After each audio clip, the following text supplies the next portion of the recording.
Terima kasih. Assalamualaikum warahmatullahi wabarakatuh. Selamat siang, salam sejahtera untuk semuanya. Bapak, Ibu, teman-teman pimpinan pusat PWI, khususnya yang saya hormati Ketua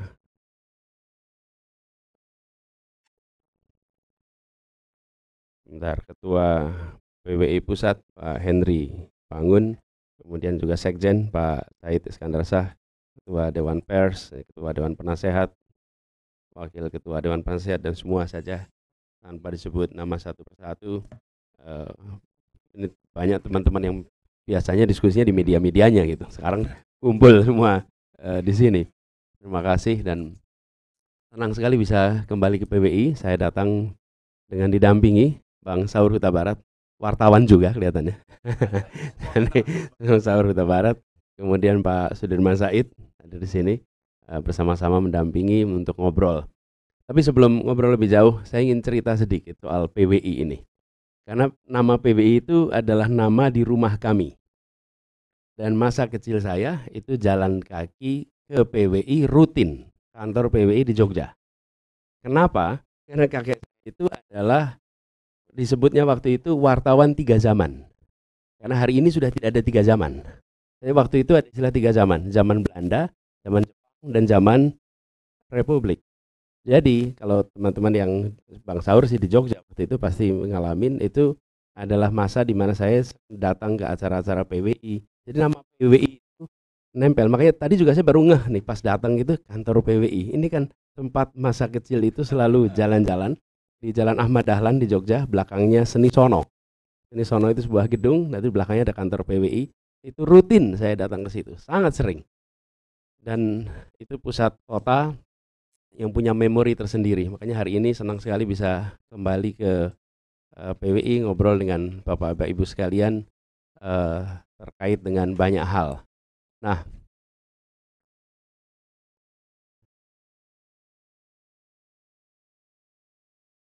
bentar.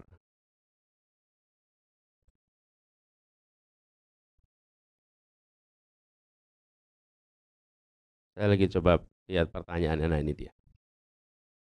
Jadi, Bapak Ibu sekalian, ada pertanyaan yang diajukan. Nanti mungkin kita banyak diskusi ya, Pak Ketua. Tapi ketika berbicara tentang platform terkait dengan penguatan nilai-nilai demokrasi, good governance, penegakan hukum. Kemudian juga ada pertanyaan tentang komitmen anti korupsi, kolusi, nepotisme. Lalu bagaimana terhadap pemerintahan efektif, efisien, akuntabel, transparan. Kemudian juga ada pertanyaan komitmen terhadap perlindungan kemerdekaan berekspresi kepada semua. Dan 3 hal pertama, quick win yang akan dilakukan untuk terwujudnya keberlangsungan media yang profesional dari pusat sampai ke daerah. Itu 5 hal yang dikirimkan. Nah, kalau boleh saya menjawabnya sebagai sebuah kesatuan, tidak sebagai satu-satu pertanyaan, supaya kita bisa melihatnya juga sebagai satu rangkaian. Pertama, dalam misi, visi kami menempatkan masalah di Indonesia di dalam 2 dimensi. Dimensi pertama adalah dimensi sektor. Ada sektor kesehatan, sektor pendidikan, sektor perekonomian, sektor perhubungan, itu sektor. Lalu di antara sektor itu apa yang akan dikerjakan? Dimensi pertama. Dimensi kedua adalah dimensi teritorial, wilayah. Apa yang akan dikerjakan di Sumatera, apa yang dikerjakan di Jawa, apa yang dikerjakan Kalimantan, apa yang dikerjakan Sulawesi, bagaimana Nusantara Tenggara. Kami mendekatinya 2 ini. Dan kalau boleh dibilang di antara 3, satu-satunya yang memasukkan juga masalah wilayah. Karena kami melihat, kenapa itu dilakukan? Nah, karena rumusan masalah kami, apa masalah yang mendasar Republik ini? Salah satu masalah mendasar Republik ini adalah belum terjadinya keadilan sosial. Karena itulah ada ketimpangan, ada ketidaksetaraan. Dan ketimpangan itu salah satunya adalah ketimpangan lintas wilayah. Nah, ketimpangan ini membuat apa yang kita sebut sebagai kesejahteraan, kemajuan itu belum dirasakan dengan baik. Nah, itu sebabnya misi kami adalah Indonesia adil makmur untuk semua. Digaris bawahi, bukan hanya Indonesia adil makmur, tapi garis bawahnya adalah untuk semua, supaya bisa, nah karena semua bisa menjangkau, maka sektor dan wilayah. Kemudian yang berikutnya adalah ketika kita berbicara tentang persoalan ketimpangan ini, saya ingin berikan gambaran sedikit, apa sih fokus pembangunan kita? Fokus pembangunan kita itu pada manusianya, pembangunan manusia, karena itulah kekayaan terbesar kita dan itulah yang menentukan kualitas bangsa kita. Nah, begitu lihat kualitas manusia, Ibu sekalian, Jawa dan Sumatera, indeks pembangunan manusianya itu 69 tahun 2013. 69 angkanya. Tahun 2022 di seluruh wilayah Indonesia angkanya 69. Apa artinya? Jawa dan Sumatera 10 tahun lebih maju daripada seluruh pulau lainnya. Oke. Bukan angkanya selisih 5 poin. Masalahnya 5 poin itu diraihnya 10 tahun. Jadi kalau kita hanya bilang, oh selisihnya 5 poin, seperti kayak gampang gitu naikin 5 poin itu. Enggak, 5 poin itu 10 tahun. Kalau ketinggalannya sampai 10 tahun, indeks kualitas manusia, maka ini bukan tanda yang sehat. Bukan tanda yang sehat. Nah, kenapa kami masukkan faktor waktu? Karena seringkali ketika kita menyebutkan selisih, kita tidak membayangkan berapa lama mencapai selisih itu. Itu sebabnya dimensi waktu menjadi penting. Nah, kualitas manusia ini, perekonomian kita, distribusi kesejahteraan menjadi kunci untuk menjaga Indonesia kami. Nah, ini ya yang kami ingin sampaikan. Kita ingin menjaga Indonesia supaya tetap satu kesatuan, baik utuh. Ini bukan karena kita nomor urutnya 1 ya, kemudian ya 1. Tapi ini udah dibikin kemarin-kemarin tuh. Jadi kita itu sudah mengalami beberapa kali 1. 1 yang pertama, 1 bangsa. Tahun 28. Ditandai dengan bahasa bersama. Dan kita pakai bahasa itu sekarang di sini, sehingga dari manapun kita berada tidak perlu menerjemah. Bangun, pane, dengan bintang, nggak perlu penerjemah. Kalau pakai bahasa daerah lain masing-masing ini harus pakai penerjemah nih. Tapi kita 1 bangsa, 1. Yang kedua, 1 negara tahun 45. Yang ketiga, 1 kesatuan tahun 50. Tapi belum 1 tanah air. Karena kita masih tanah saja. 57 deklarasi Juanda, kita menjadi 1 tanah air. Nah, tapi deklarasi Juanda itu baru diakui dunia tahun 82. 25 tahun. Kita sudah 4 kali 1. Nah, 1 yang kelima, visi kami adalah 1 kemakmuran. 1 kemakmuran. 1 kemakmuran ini harus terjadi. Bapak Ibu sekalian mungkin ingat balkanisasi. Konflik etnik ya kuat. Kalau Bapak Ibu perhatikan, konflik etnik itu di ujung. Sebelumnya adalah disparitas yang luar biasa antar negara-negara yang sekarang jadi negara 8 negara. Makedonia, Serbia, kemudian Bosnia, kemudian ada Montenegro. Itu semua disparitasnya luar biasa, tapi dibiarkan. Tito tidak melakukan apa-apa. Yang terjadi di ujung konflik etnik habis. Itu seperti hutan dikeringkan, sehingga ketika ada puntung rokok ya, nah kita biasanya konsentrasi pada puntung rokoknya siapa nih yang jatuhin. Lupa siapa yang ngeringin hutannya ini. Coba kalau hutannya basah, yang puntung rokok pun tidak berdampak. Nah, kami melihat bila ini dibiarkan terus risiko kita besar. Karena itulah kenapa harus ada kesetaraan. Nah, itulah yang menjadi visi kami, dan untuk itu bisa dilakukan, maka ini terkait dengan prinsip-prinsip nilai demokrasi. Indonesia sudah mengambil rute yang benar. Apa rute yang benar itu? Kita melakukan demokratisasi tahun 98-99 dan desentralisasi bersamaan. Banyak negara yang tidak melakukan ini bersama-sama. Biasanya demokratisasi saja, lalu desentralisasi saja. Kalau ini tidak. Dan desentralisasi itu ada beberapa fase. Ada dekonsentrasi, ada devolusi. Indonesia itu desentralisasinya sudah mendekati devolusi. Jadi kewenangan itu betul-betul diberikan kepada daerah kecuali beberapa urusan. Tujuannya apa? Kapasitas di pusat tidak mungkin bisa menyelesaikan semua urusan yang ada di daerah kalau perencanaannya tersentralisasi. Karena itu diperlukan desentralisasi, lalu diperlukan pemerintah daerah yang responsif. Nah, demokratisasi, desentralisasi. Tapi yang sekarang menurut kami beberapa waktu ini terakhir terjadi, akhir-akhir ini, adalah demokratisasinya yang sudah dikerjakan dengan berbagai macam reformasi partaian, reformasi pemilihan umum, reformasi hubungan antar lembaga tinggi negara, itu kan semuanya mengalami reformasi. Ini dalam beberapa tahun terakhir ini kita mengalami penurunan kualitas demokrasi kita. Indikator-indikatornya ada.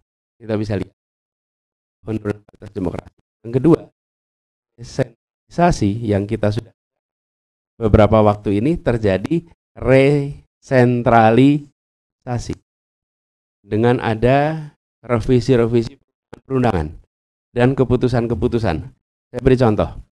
Saya mengambil keputusan untuk membuat peraturan gubernur. Peraturan gubernur itu harus melewati Kementerian Dalam Negeri dan disetujui Menteri Dalam Negeri, baru peraturan gubernur itu bisa dijalankan. Padahal kewenangannya ada pada gubernur. Itu yang terjadi pada semua. Sesungguhnya itu mau merespon keadaan. Banyak yang bikin aturan macam-macam. Karena itu harus dilempengkan. Tapi yang dikerjakan bukan melempengkan, tapi melakukan resentralisasi. Akhirnya apa? Backlog. Pergubnya udah keluar, baru sekian bulan kemudian, nanti minggu kemudian baru itu keluar. Kenapa? Ya bayangkan, di sini harus menampung seluruh pergub dari seluruh Indonesia, lalu diverifikasi, diproses, dan potensi hengki-pengki di dalam. Potensi. Karena peraturan itu kan, ini kan perubahan peraturan. Mendadak di ujung, ini contoh resentralisasi yang kami alami. Begitu juga dengan pertambangan energi dan lain-lain. Yang banyak kewenangan ditarik ke pusat.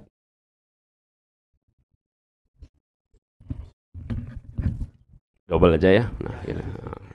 Mudah-mudahan malah jadi stereo gitu. Ya.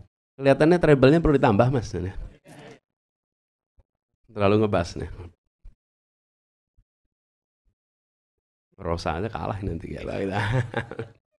Nah, jadi kami melihat ini harus dikembalikan.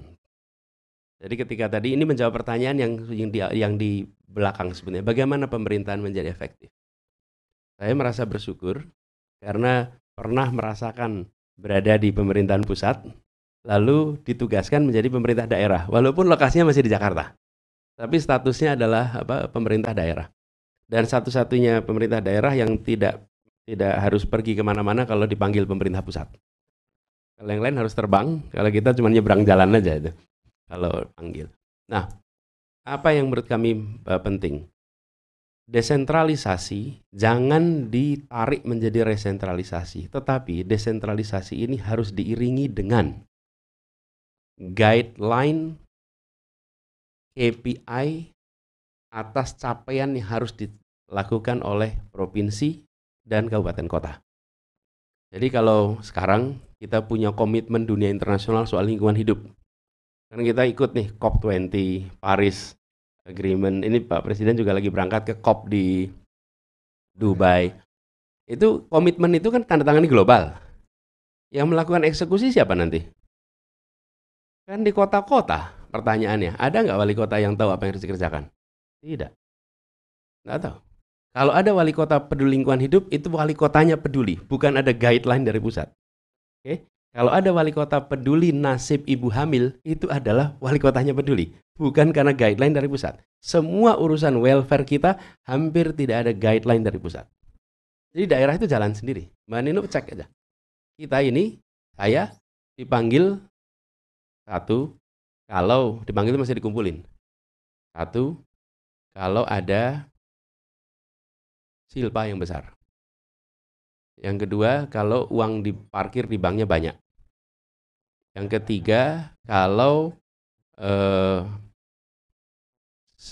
penggunaan produk dalam negeri di dalam pengadaan barang dan jasa itu rendah. Oke.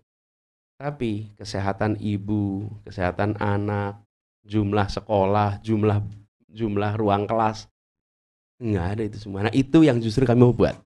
Jadi kami merasa untuk menjadi pemerintah yang efektif, maka pemerintah pusat harus menyusun kebijakan sampai di level provinsi, dan level provinsi meneruskan di level kabupaten kota. Sehingga di semua aspek pemerintahan, tiap kepala daerah itu tahu apa yang harus dikerjakan. Kenapa? Pemerintah pusat ini melakukan transfer ke daerah uang banyak sekali. Uangnya dikirimkan, tapi KPI-nya nggak ada. Nah, ketika KPI-nya nggak ada, maka desentralisasi itu sangat tergantung kepada respon masyarakat di sekitarnya. Kalau tidak ada media, yang nggak jadi perhatian.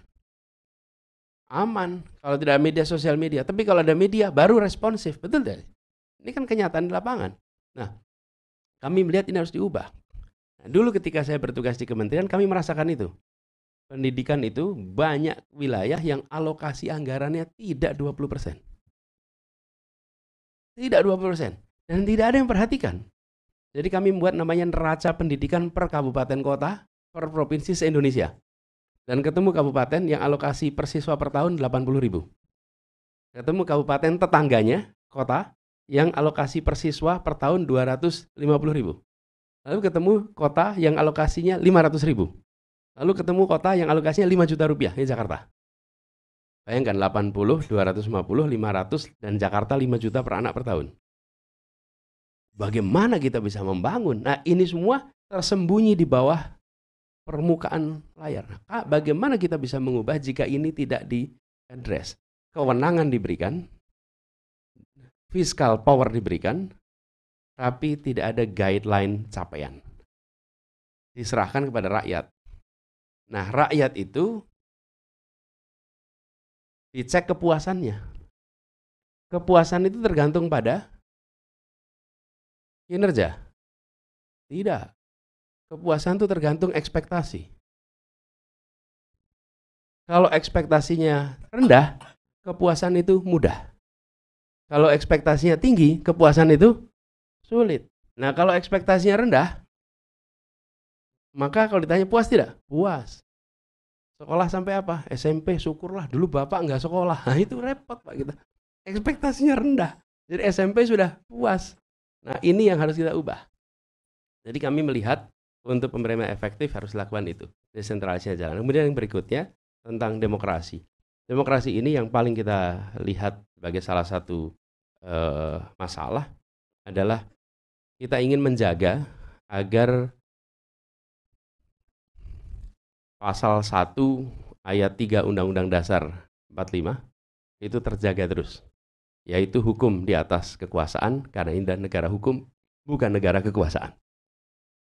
Jangan sampai Indonesia bergeser menjadi negara kekuasaan. Dalam negara hukum, kekuasaan diatur hukum. Dalam negara kekuasaan, hukum diatur oleh kekuasaan. Dan menurut saya ini harus kita jaga supaya Indonesia tetap berada di dalam jalur sebagai negara hukum. Dan ini membutuhkan komitmen dan membutuhkan pengawasan dari semuanya. Kami melihat komitmen tentang ini yang insya Allah dari sisi kami, ini akan kami pegang sebagai komitmen untuk menjaga Indonesia sebagai negara hukum. Dan memberikan ruang kebebasan untuk berekspresi. Kami melihat ada pasal-pasal di dalam perundangan kita yang menghambat orang untuk berani mengungkapkan pandangan. Termasuk di dalam Undang-Undang ITE. Di situ ada pasal-pasal yang menurut kami itu perlu direvisi, sehingga tidak menimbulkan rasa takut di dalam berekspresi. Saya pernah sampaikan berapa kali, selama di sosmed orang masih nyebut kata Indonesia dengan istilah Wakanda, dengan istilah Konoha, maka Indonesia masih ada masalah. Tapi kalau kita sudah berani menyebut dengan nama Indonesia, maka perasaan takut itu tidak boleh ada. Berkali-kali kami sampaikan, takut itu hanya boleh di tempat yang otoriter. Ini Bapak Ibu sekalian, teman-teman mengalami era otoriter. Di situ ada rasa takut. Karena memang era otoriter itu pilar penopangnya rasa takut. Kalau rasa takutnya hilang, rejimnya tumbang. Di mana-mana. Rasa takut hilang, rejim tumbang. Di Timur Tengah, di Iran, di Manila, dimanapun. Indonesia juga mengalami. Nah, kalau demokrasi, pilarnya trust. Trust inilah yang menjadi kekuatan demokrasi, kepercayaan. Nah, kami melihat trust itu mengalami penurunan yang luar biasa. Apa indikasi penurunannya? Banyak sekali akhir-akhir ini, apalagi menjelang pemilu. Kemarin saya sampaikan pada saat acara dengan Bawaslu, Indonesia sudah mengalami pemilu bebas 5 kali sejak tahun 99. Dan sebelum pemilu, kita selalu berbicara tentang bagaimana semua calon habis. Hari ini percakapan yang dominan adalah netralitas.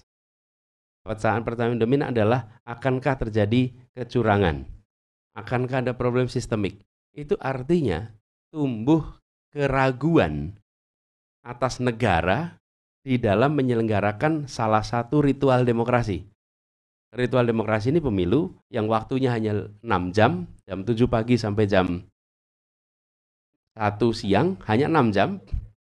Itu dikhawatirkan semua orang, apalagi muncul peristiwa data KPU kemarin bocor, memberikan pesan kepada semua tentang penurunan trust yang agak serius. Ini harus dikembalikan karena kekuatan kita justru pada trust pada institusi, mulai dari institusi kepresidenan, institusi perwakilan, institusi hukum, institusi judiciary, dan itu semua harus trust-nya itu ditinggikan. Hari ini kita merasakan itu menurun. Nah, ini Bapak sekalian yang kami pandang penting. Lalu yang tidak kalah penting Bapak sekalian, itu terkait dengan anti korupsi, kolusi, nepotisme. Kami memandang perlu mengembalikan institusi penegak hukum, termasuk KPK dan khususnya KPK, menjadi sebuah badan yang kembali independen, kembali memiliki posisi yang kuat, dan diisi orang-orang yang berintegritas, supaya tempat ini itu menjadi barometer tertinggi di dalam pemberantasan korupsi. Karena itu kemarin kami sampaikan, bila kami bertugas, maka siapapun yang terpilih menjadi komisioner KPU harus tanda tangan pernyataan mentaati seluruh kode etik, dan bila melanggar kode etik maka mengundurkan diri. Saya bilang apa tadi? Oh, KPU. Ya samalah dua-duanya juga harusnya ya. Ya, ini slip of mind ini apa slip of tongue ini. Ya, dua-duanya lah gitu. Saya bilang KPU ya tadi ya. Keseringan kantor KPU akhir-akhir ini. KPK udah lama, udah tahun lalu KPK itu soalnya. Iya, ya. Iya, memang ya. Jadi kembali ke sini, bila komisioner KPK terpilih maka harus menandatangani komitmen itu. Fakta itu, bila melanggar kode etik maka mengundurkan diri. Karena menurut saya KPK itu bukan sekedar mentaati aturan hukum, dia harus lebih tinggi daripada aturan hukum. Dia harus bicara kepatutan, dan kepatutan itu etika, kode etik, patut. Ini yang harus dijaga, karena kalau tidak, wibawa dari upaya pemberantasan korupsi ini turun, dan ini akan menurunnya luar biasa. Yang berikutnya adalah soal nepotisme, dan ini memang harus ada ketegasan dan percontohan, karena kalau tidak ada contoh agak repot kita. Nepotisme ini dicontohkan, bukan diceramahkan. Jadi ini yang harus kita tunjukkan sama-sama. Ya, jadi kan kalau kita menyebut soal MK kemarin, itu bukan kita menuduh, ini kan keputusan MK. MK itu Majelis Kehormatan Mahkamah Konstitusi. Dan Majelis Kehormatan itu dikatakan bersalah, bukan? Pelanggaran etik berat. Beberapa waktu yang lalu ada beberapa orang guru masyarakat yang datang dari, saya nggak usah sebut provinsi, nanti cari orangnya kasihan itu. Tapi dia cerita, Pak Anies, ini masalahnya kami meminta tolong besok ke depan, kalau pengangkatan guru-guru, tolong jangan nepotisme. Orang dalam, ponakannya, saudaranya, sudah siapa kepala sekolah, kepala dinas, dan lain-lain. Dan ketika mereka itu mengadu, Pak ini orang dalam jawabannya, oh di Jakarta aja begitu, apalagi kita di daerah, kan susah jawabnya. Makanya Anda jangan protes di Jakarta gitu kok. Inilah yang membuat saya bilang harus dicontohkan. Karena kalau tidak dicontohkan di daerah menular. Dan menularnya biasanya lebih ekstrim. Nah, mungkin itu ya teman-teman sekalian. Sebagai pengantar saya ada slide, tapi kita di sini lebih enak ngobrol daripada lihat slide. Kita diskusi. Siap-siap ya. Ya. Baik. Kita ngobrol lah kalau gitu. Yuk silakan. Terima kasih. Kita beri aplaus pada